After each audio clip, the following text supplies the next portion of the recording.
Hi friends, మీరందరూ ఎలాగున్నారు friends? నేను video చేయాలంటే యూట్యూబ్లో నేను నచ్చిన డైలాగ్ తీసుకొని బుక్ మీద రాసుకొని ఆ డైలాగ్ ప్రాక్టీస్ చేసి నాకు వచ్చేసిందిరా బాబు అన్నప్పుడు నాకు ఒక బ్రదర్ ఉన్నాడు. నేను ఫోన్ చేసి వీడియో తీయడానికి రమ్మంటే ఏం చెప్తాడు తెలుసా? నేను హైదరాబాద్లో ఉన్నాను, ఎగ్జామ్ కోసం నాకు రావడానికి కావదు, లేకపోతే ఎగ్జామ్ కోసం ప్రిపేర్ అవుతున్నాను, లేకపోతే ఇంట్లో ఎవరు లేరు అని ఏదో ఒకటి అలా చెప్తుంటాడు. కొన్నిసార్లు నాకు తీస్తాడు, కానీ సరిగ్గా ఎవ్వరు కూడా నాకు వీడియో తీరు. అది కొద్దిగా నాకు బాధగా అనిపిస్తుంది. నాకు ఒకటే అనిపిస్తుంది, దేవుడా నా పక్కన 20 మంది జనాలు పెద్ద పెద్ద కెమెరాలతో నాకు వీడియో తీస్తుంటే, నేను ఒక్కొక్క డైలాగ్ చెప్తుంటే ఆ డైలాగ్కి కెమెరాలు పగిలిపోవాలి అలా అనిపిస్తుంది. అలా ఎవరు తెస్తే బాగుండి అనిపిస్తుంది. ఎవరు తెస్తారు? ఎవరు తీయరు.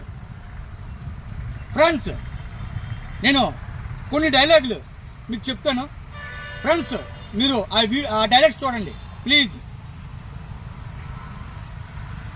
మెగాస్టార్ మర్యాద రాగి నోరు పాల్చుకున్నావో, చూసావు ఎంత రఫ్గా ఉందో, రఫ్ ఆడించేస్తున్నావు అనుకుంటున్నావు. పవర్ స్టార్ నాకు కొంచెం తెక్క ఉంది, కానీ దానికి లెక్క ఉంది. ఆ తెక్కేంటో చూపిస్తా, అందరు లెక్కలు తెలుస్తా. రామ్ చరణ్ 10, 20, 30, 40, 50, 60, 70, 100 మంది పంపించిన కొడక ఇదే రిపీట్ అవుద్ది. అల్లు అర్జున్, నేను చెరువులో ముసల్ లాంటి వాడిని, ఒక్కసారి ఏది నాదనుకుంటే ఆ ఏనుగు వచ్చిన వదిలిపెట్టను, ఆ దేవుడు వచ్చిన వదిలిపెట్టను. ప్రభాస్, మీరు ఆకలితో వేటని పులిని చూసుంటారు, ఆవేశంతో వేటని పులిని చూసుంటారు. నేను 2 ఏళ్ళు ఉపవాసంతో వేటాడి పులినే, దానికి ఆహారం ఇప్పుడే ఫిక్స్ అయింది. జూనియర్ ఎన్టీఆర్, వద్దు వెళ్ళిపో రాయ్. నేను చిన్నప్పటి నుంచి ఒకలాంటి ఉంది, ఏదైనా చాలా స్పీడ్గా నేర్చుకుంటాను.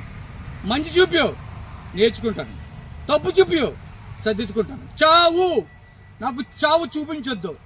నేను కళ్ళతో చూసిన చావు గుండెలోకి అక్కడి నుంచి తలకెక్కిందనుకో, నా చేతికి కత్తికి నీళ్ళు దొరికితే నేమో కోస్తే కుట్లేని చూడడం ముక్కలు కూడా దొరకవా.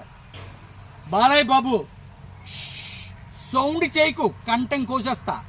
ఈ రాయలసీమలో సెంటర్ పర్లే, పొత్తూరు, చిత్తూరు, కర్నూలు, కడప ఏ సెంటర్ పర్లే, నీ బలాన్ని బంధుగాని మొత్తం తీసురా, ఒక్కడినే వస్తా. చెమట పట్టకుంటే చంపేస్తా.